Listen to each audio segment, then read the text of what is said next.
ప్రియమైన వాళ్ళరా, ప్రభు యేసుక్రీస్తు నామములో ఈ యొక్క ఉదయకాల సమయాన మీ అందరికీ నా యొక్క హృదయపూర్వక వందనాలు తెలుపుకుంటున్నాను. ఈ రోజంతా కూడా మీరు చేయబోయే అన్ని విషయాల్లో దేవుని హస్తము మీకు తోడయుండి మీకు జయాన్ని కలుగజేయునుగాక.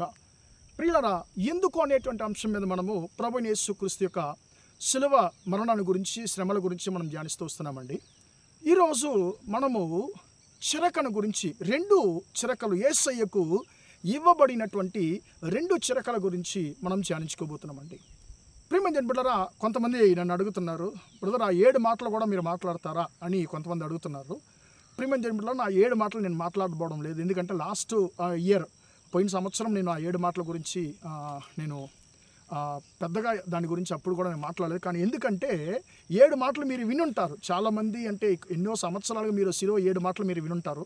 కానీ నా యొక్క దేవుడు నాకు ఇచ్చినటువంటి ఒక తలంపు ఏంటంటే, ఆ సిలువలో జరిగినటువంటి కొన్ని విషయాలు, అంటే 7 మాటలు తప్పకుండా, అవి కాకుండా ఇంకా కొన్ని జరిగినటువంటి కొన్ని ప్రాముఖ్యమైనటువంటి సంగతులను మాత్రము నేను మీతో పంచుకోవాలని దేవుడు నాకు ఒక తలంపు ఇచ్చాడు. దాన్ని నేను చేస్తున్నాను.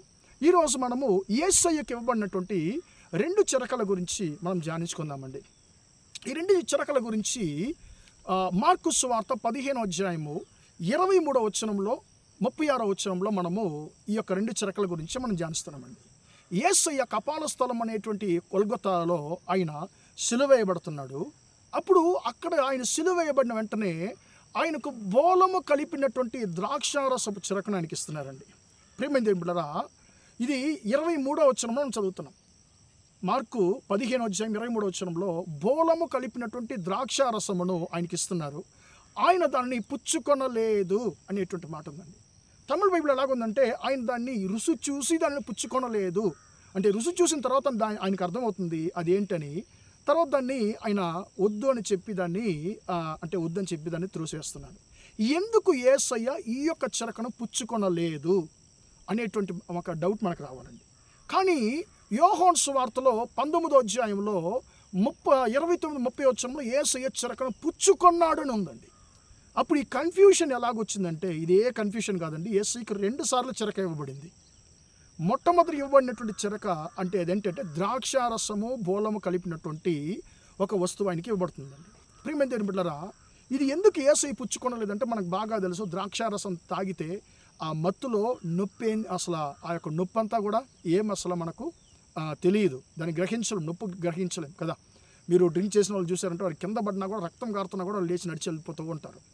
అప్పుడు యేసయ్యకి ఎందుకు ఈ యొక్క మొదటి ద్రాక్షారసము ఆ బోలము కలిపినటువంటి చిరక ఎందుకు ఇవ్వబడిందంటే, ఆ సిలువలో వేయబడిన వాళ్ళు ఎక్కువగా వారు నొప్పిని ఎదుర్కొంటారు, శ్రమను ఎదుర్కొంటారు. కాబట్టి ఆ యొక్క శ్రమను, ఆ యొక్క నొప్పి బాధను కొంచెము వారికి తగ్గించడానికి, వారికి మత్తుని కలుగజేయడానికి ఈ యొక్క ద్రాక్షారసము బోలపు చిరకను వారికి ఇవ్వడం అలవాటండి.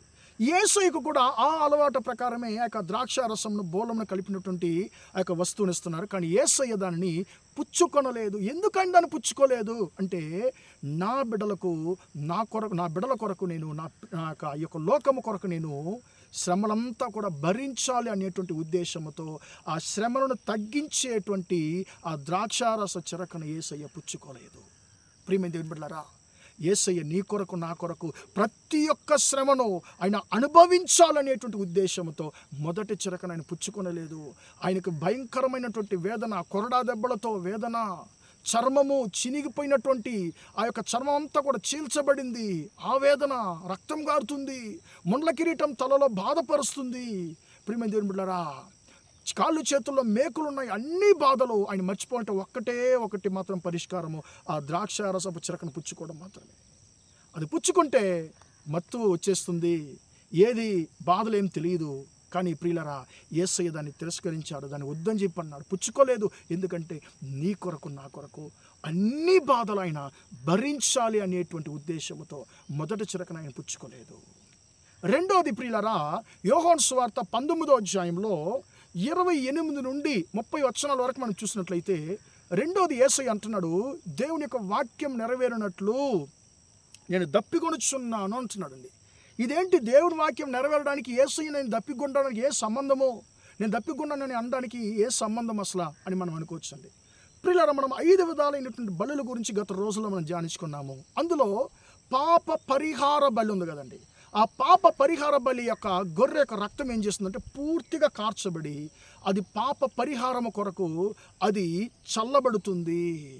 అప్పుడు ఆ యొక్క గొర్రె యొక్క పూర్తి రక్తము చల్లబడితే మాత్రమే ప్రియులారా ఒక వ్యక్తికి పాపము నుండి పరిష్కారం కలుగుతుంది. కాబట్టి యేసయ్య ప్రియమైన దేవుని బిడ్డలారా కల్వరి శిలువలైన పాప పరిహార బలిగా తను అప్పగిస్తున్నాడు. ఇప్పుడు పాప పరిహార బలి అయినటువంటి గొర్రెగా యేసయ్య శిలువలో వేలాడుతున్నాడు. ఆ పాప పరిష్కార బలి అయినటువంటి గొర్రె ఏం చేయాలి? తన పూర్తి రక్తాన్ని కార్చాలి. ఇప్పుడు ఆయన దప్పికొనుచున్నాను అంటున్నాడు. వెంటనే అక్కడ రోమ సైనికులు అనుకుంటున్నారు, ఇదేంట్రా బాబు, మొదట మనం ద్రాక్షారసాన్ని ఇస్తే ఈయన పుచ్చుకోలేదు, ఇప్పుడు రెండోది మళ్ళీ దప్పికొనుచున్నాను అంటున్నాడే, రెండో చెరకు ఉంది దాన్ని ఇద్దామని చెప్పి ప్రియులారా ఆ చేదు చెరకనిచ్చారు. ప్రియమైన దేవుని బిడ్డలారా ఇస్సోపుతో కలిసినటువంటి ఆ చేదు చెరకను ఒక స్పంజిలో తగిలించి ఇస్సోపుకు బుడకకు తగిలించి ఆయనకి ఇస్తున్నారు. ఈ యొక్క స్పంజి ఈ యొక్క చేదు చెరక యొక్క ఏం చేస్తుందంటే మనిషి యొక్క చర్మంలోనికి వెళ్ళి మనిషి యొక్క రక్తాన్ని క్లాట్ అవ్వకుండా గడ్డ కట్టనివ్వకుండా పిల్లరా అది ఆ యొక్క రక్తాన్ని అలానే బాగా దాన్ని క్రమంగా ఉంచుతుంది. ఇప్పుడు యేసయ్యకు బాగా తెలుసు, నేను చనిపోయిన తర్వాత నన్ను ఖచ్చితంగా పరిశోధించడానికి నన్ను బల్లెముతో వీరు నన్ను పొడవబోతున్నారు. అప్పుడు ఉన్నటువంటి కొంచెం రక్తం కూడా ఖచ్చితంగా బయటికి వెళ్ళిపోతుంది. నా పిల్లల కొరకు ఈ లోకము కొరకు నిన్న చివరి బొట్టు రక్తాన్ని కూడా కార్చాలి అనేటువంటి ఉద్దేశంతో ప్రియమైన దేవుని బిడ్డలారా యేసయ్య రెండోది ఇవ్వబడినటువంటి చేదు చెరకను పుచ్చుకున్నాడు. ఆ చెరక ఏం చేస్తుందంటే బ్లడ్ రక్తము గడ్డ కట్టనివ్వకుండా బ్లడ్ క్లాట్ అవ్వకుండా అది ప్రియమైన దేవుని బిడ్డలారా అది ద్రవంగానే ఇది ఉంచుతుంది. కాబట్టి మనిషి ఆ చివరి బొట్టు రక్తం వరకు కూడా కార్చగలడు. అప్పుడు యేసయ్య మరణిస్తున్నాడు. ఆయన గట్టిగా కేకలు పెట్టి, తండ్రి నీ చేతికి నా ఆత్మను అప్పగించుచున్నాను అని చెప్పి అప్పగించి మరణించాడు. రోమ సైనికులు ఆయన చనిపోయాడా లేదని పరిశోధించడానికి బల్లెముతో పొడిచినప్పుడు ఆయన చర్మంలో ఉన్నటువంటి చివరి బొట్టు రక్తం కూడా నీళ్లతో కలిసి అది బయటకు వచ్చింది.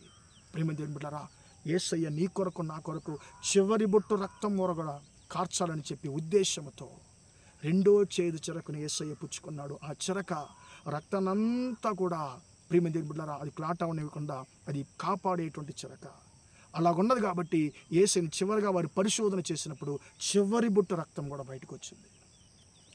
ఆ రక్తము చేత నీకు నాకు స్వస్థత ఉంది. ఆ రక్తము చేత నీకు నాకు విడుదల ఉంది. ఆ రక్తము చేత నీకు నాకు పాప క్షమాపణ ఉందని చెప్పి పరిశుద్ధ గ్రంథము సెలవిస్తుంది. ప్రియమైన దేవుని బిడ్డలారా యేసయ్యకు ఇవ్వబడిన రెండు చెరకల్లో మొదటి చెరకను ఆయన పుచ్చుకోలేదు, రెండో చెరకను పుచ్చుకున్నాడు. అది ఎందుకు పుచ్చుకోలేదు? మన కొరకు. ఈ రెండో చెరకను ఎందుకు పుచ్చుకున్నాడు? మన కొరకే. ప్రియమైన దేవుని బిడ్డలారా ఆ యేసయ్య రక్తము ద్వారా కలిగినటువంటి ఆశీర్వాదాలు మీకు మీ కుటుంబానికి కలుగునుగా కానీ నేను యేసయ్య నామంలో మీకోసం నేను ప్రార్థిస్తున్నాను. ప్రేమగల మా తండ్రి, దయగల దేవా, ఇంతవరకు ఈ మాటలు విన్న తండ్రి నీ బిడ్డలు మీరు దీవించండి, ఆశీర్వదించండి అయ్యా. నీకు ఇవ్వబడినటువంటి రెండు చిరకల గురించి తండ్రి మేము ధ్యానించుకోవడానికి కృప దయచేసేవానికి స్తోత్రము. మొదటి చిరకను తండ్రి మా కొరకు శ్రమలంతా కూడా అనుభవించాలనేటువంటి ఉద్దేశంతో అయ్యా ఆ యొక్క బాధలు తగ్గించేటువంటి చిరకను నువ్వు పుచ్చుకోలేదు. రెండో చిరకను తండ్రి మా కొరకు నీ రక్తమంతా కూడా కార్చాలనేటువంటి ఉద్దేశంతో రెండో చెరకును పుచ్చుకున్నావు. అయ్యా మా కొరకు రక్తము కార్చిన దేవానికి స్తోత్రము. నీ విలువైన రక్తము కొరకు నీకు స్తోత్రమయ్యా తండ్రి. నీ యొక్క రక్తము ద్వారా కలిగేటువంటి ఆశీర్వాదాలు తండ్రి ఈ మాటలు వింటున్న ప్రతి ఒక్కరికి కలుగునుగా కానీ ప్రార్థిస్తున్నాను. ఈ రోజంతా కూడా మా సహోదర సహోదరి చేసే అన్ని విషయాల్లో మీ హస్తం తోడుండి వారిని ఆశీర్వదించమని యేసయ్య నామంలో ప్రార్థించి అడిగి వేడుకొంచున్నాను తండ్రి. ఆమేన్ ఆమేన్. ప్రియమైన వారలారా దేవుడు మిమ్మల్ని దీవించి ఆశీర్వదించును గాక.